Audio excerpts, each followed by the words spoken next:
بسم اللہ الرحمن الرحیم۔ السلام علیکم۔ امید کرتا ہوں آپ سب خیریت سے ہوں گے۔ اللہ تعالی ہمیشہ آپ کو اپنی حفظ و امان میں رکھے۔ ایک مرتبہ حضرت خضر علیہ السلام دریا کے کنارے بیٹھے تھے، اتنے میں کسی سائل نے آ کر ان سے سوال کیا کہ میں آپ سے اللہ کے واسطے سوال کرتا ہوں، مجھے عنایت فرمائیے۔ یہ سن کر حضرت خضر علیہ السلام پر بے ہوشی طاری ہو گئی۔ جب کچھ ہوش ہوا تو فرمانے لگے، بھائی میں تو صرف اپنی جان اور مال کا مالک ہوں، تم نے مجھ سے اللہ کے واسطے سوال کیا ہے، لہٰذا میں اپنی جان اور ذات تمہارے حوالے کرتا ہوں۔ تم جس طرح چاہو اس کو استعمال میں لاؤ، بازار میں فروخت کر کے اس کی قیمت سے فائدہ اٹھاؤ۔ چنانچہ ساحل ان کو بازار لے گیا اور ایک شخص ساہمہ بن ارکم کے ہاتھ ان کو فروخت کر دیا۔ یہ خریدار ان کو اپنے گھر لے گیا جس کی پشت پر اس کا ایک باغ تھا۔ چنانچہ سائمہ نے حضرت خضر علیہ السلام کو ایک کندال دے کر کہا کہ اس سامنے والے پہاڑ جو 3 مربع میل رقبہ میں واقع تھا، مٹی کاٹ کاٹ کر باغ میں ڈالتے رہے۔ اور یہ حکم دے کر سائمہ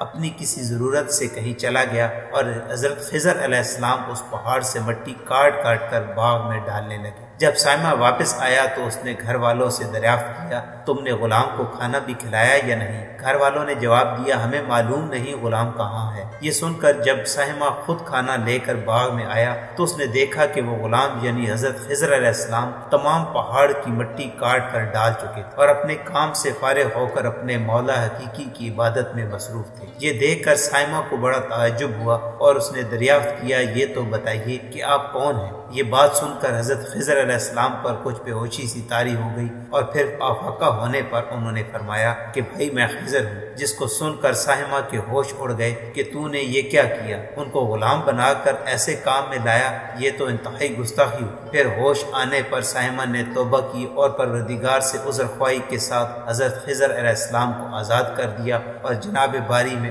عرض کیا کہ الہ عالمین، یا رب العالمین، مجھ سے ان کا مواخذہ نہ فرمائیے کیونکہ میں ان کو جانتا نہیں تھا۔ اس کے بعد حضرت خضر علیہ السلام نے دعا فرمائی اور سجدہ شکر بجا لائے کہ اے میرے پروردگار، میں تیرے ہی حق میں غلام بنا اور تیرے ہی حق میں آزاد ہوا، اس پر تیرا شکر گزار ہوں۔ بعد ازاں واپسی کی اجازت لے کر جب دریا پر واپس آئے تو دیکھا ایک شخص کھڑا دعا مانگ رہا ہے کہ اے میرے رب، حضرت خضر علیہ السلام کو غلامی سے رہائی عطا فرما دے اور ان کی توبہ قبول فرما لے۔ حضرت خضر علیہ السلام نے یہ دیکھ کر اس شخص سے دریافت کیا کہ آخر تو کون ہے؟ تو اس شخص نے بتایا کہ میں شاذون ہوں۔ آپ کون ہیں؟ انہوں نے فرمایا کہ میں خضر ہوں۔ اس کے بعد شاذون نے کہا کہ اے خضر، تم نے اپنے لیے رہنے کا مکان بنا کر دنیا طلب کی ہے، کیونکہ حضرت خضر علیہ السلام کا دریا کے کنارے پر ایک عبادت خانہ تھا۔ پس یہ سن کر وہ فوراً میدان میں نکل آئے اور وہیں اللہ کی عبادت میں مصروف ہو گئے۔ اس کے بعد حضرت خضر علیہ السلام نے اسی جگہ ایک درخت لگایا اور اس کے سائے میں عبادت شروع کی تو آواز آئی، اے خضر،